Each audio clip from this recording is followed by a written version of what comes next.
At 38 years old, I gave myself 18 months to learn how to ride motocross and to get into the best shape of my life in order to compete in Trans World's Trans Am.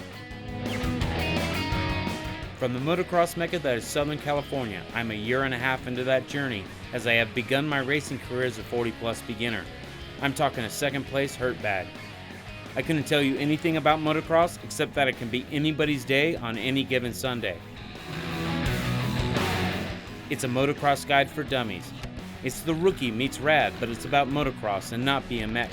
And it's nothing like Nitro Circus because I barely have an idea what the hell I'm doing. This is simply about what it takes for one man having a midlife crisis to prepare for competitive amateur racing. So the question is, will this jackass make the gate of Hangtown, or will I end up in a body cast? This is MX Yoga.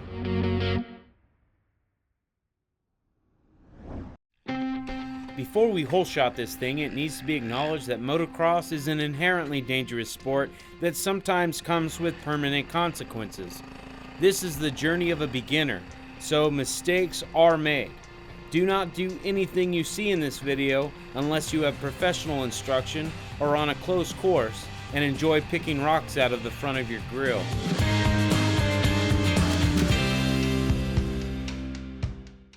So coming off the World Vet, and I have to admit, I'm a little bit disappointed. Yeah, I'm a noob to the novice class, and I did about as well, if not better, as I should have. But I'd be lying if there wasn't some part of me that didn't think I was going to snag the podium and ride off into the sunset like some John Wayne movie. As it turns out, I was lucky that I didn't hurt myself. And I got a cold hard look at where I stand as a rider.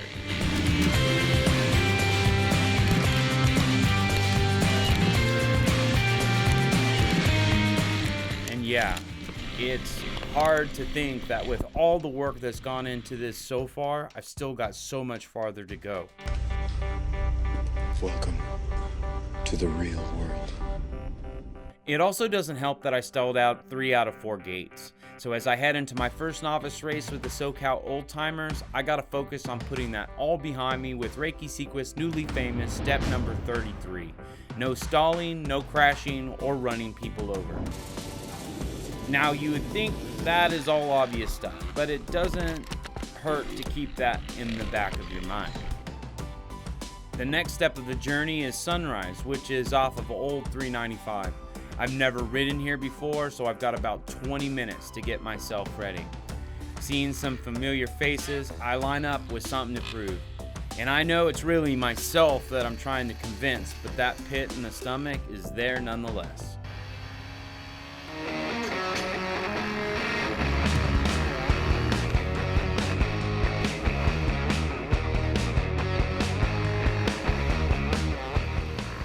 Well, I proved that a recluse clutch is not the solution to my problems, but at 16 minutes plus a lap, this is going to be the longest moto I've raced to date. I'm going to have to pace myself at a level I've never accomplished before.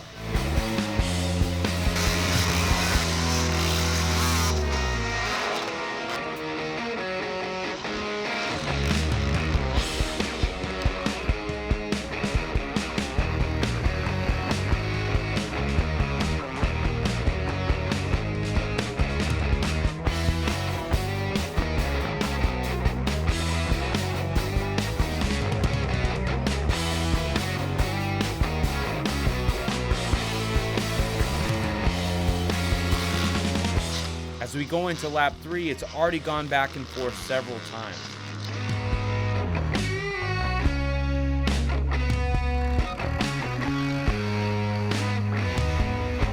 If I can keep it on 2 wheels and just grab a little bit more throttle, I've got Moto 1 locked.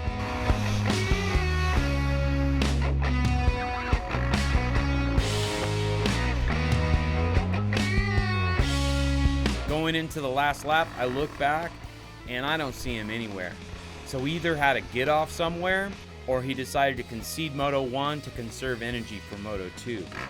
Either way, Moto 2 is for the overall and to whoever's going to take it.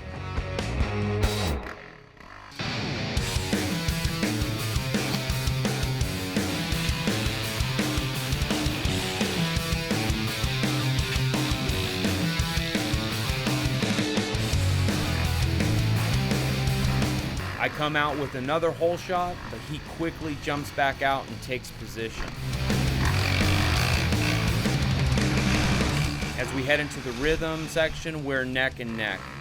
I cut to the inside and try and set him up to take my line in the next turn. And he takes the bait, and I successfully take over position. And now all I've got to do is hold on and try and finish strong.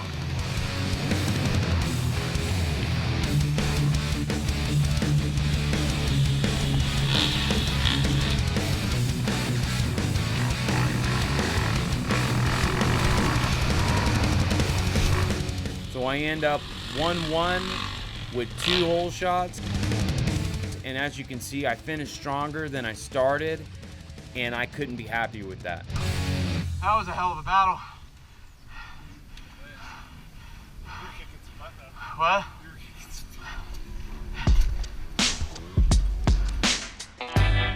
Leading into Trans World, I'm going to take a night session out at Paris to work on my vision, and another day out at Milestone to work on my endurance.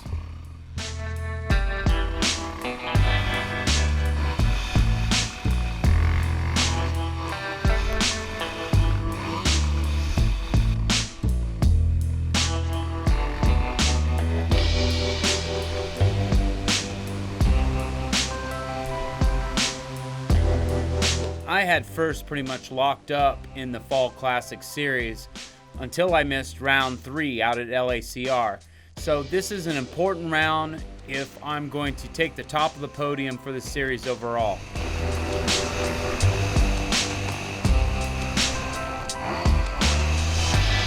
This one's a little bit of a trek out at Kaweah Creek off the 371 in Anza. So I decided to go out and camp, and I was awakened at 2:30 in the morning with a thunderstorm and cloudburst that I was sure washed half the track away.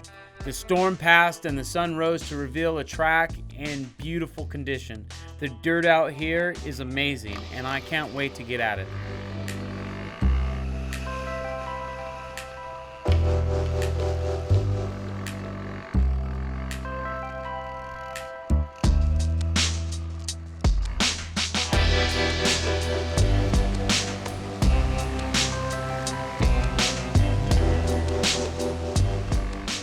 I decided along with beginner 450, I was also going to add 40 plus amateur to the mix, which is between beginner and novice.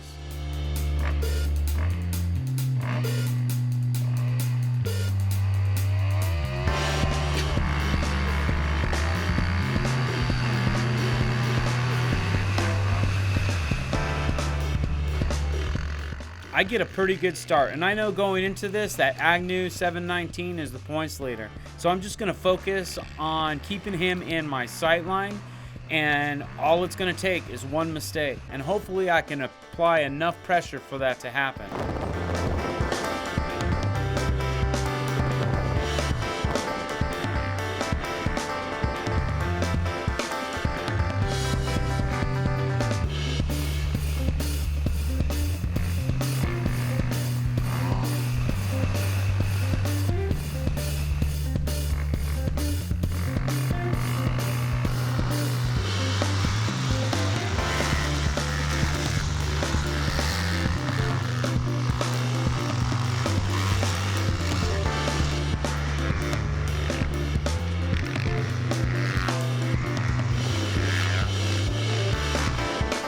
Going into the last lap, I'm going to let it all hang out and see if I can close this gap.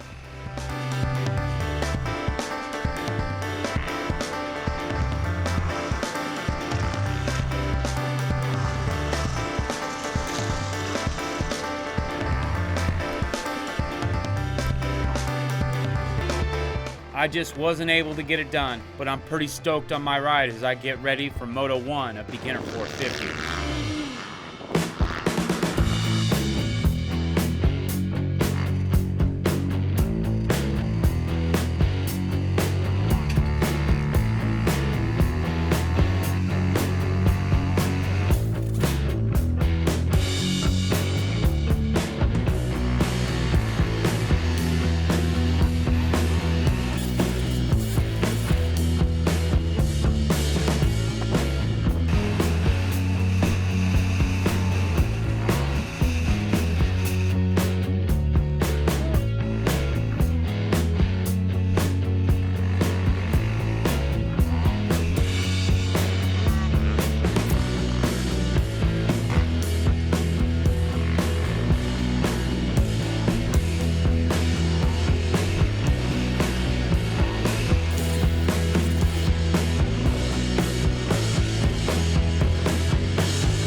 I take the checkered out front with the whole shot, and as I take a look at my times for the two classes, you can definitely see a drop off in between the amateur and beginner classes, and I have to be happy with the second and first respectively.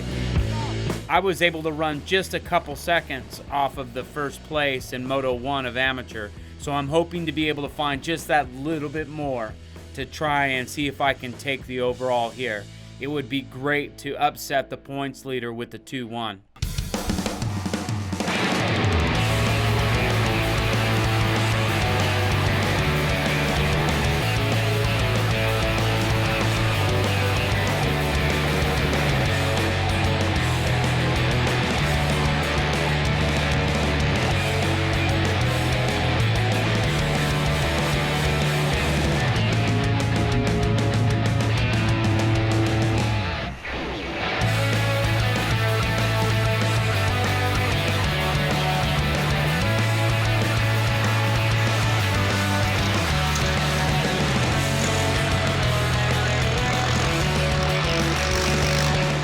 After running pace for 4 laps, the white flag has dropped, and now it's time to close the gap.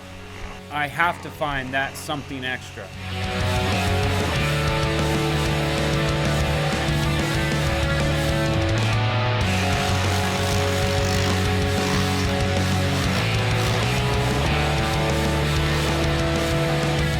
Even though I ran a solid 3 seconds faster than he did in the last lap, it just wasn't good enough.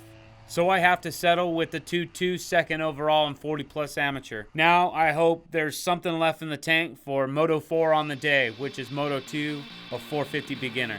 Put that coffee down.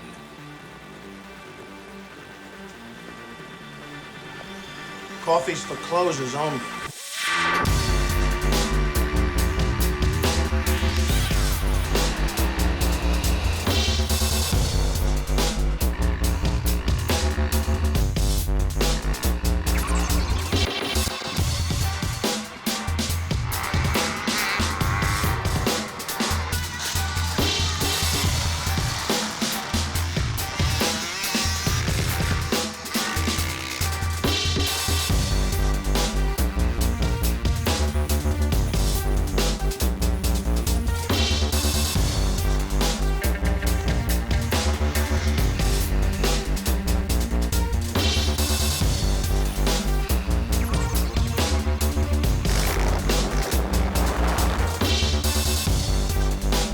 Very rarely do you get a start and then end up with open track for the majority of the race. So when it does actually happen, it's something to enjoy.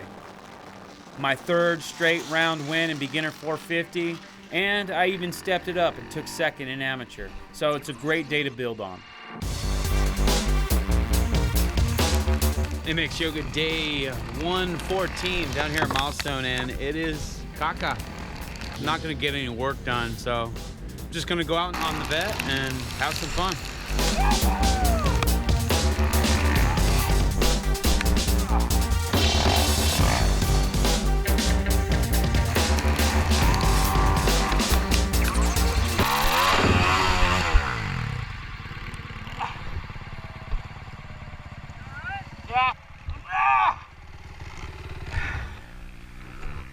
Good soup. MX Yoga, we're out here Trans World Motocross Round 5 Fall Classic, and running 3 classes today. 40 plus amateur, beginner 450, and open 125 450. That's probably going to be the big race. There's 13 guys in the field. Looking forward to wrapping this up. Feel good. It's just a matter of getting out there and pulling the trigger. I had beginner 450 locked up. I just had to finish and have some fun. But first, a showdown with the rubber people, and hopefully a rematch in 40 amateur.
No rematch in 40 amateur, but as you can see, even though my fastest laps were in the beginner 125/450 open, 40 amateur was the fastest moto by 2 seconds.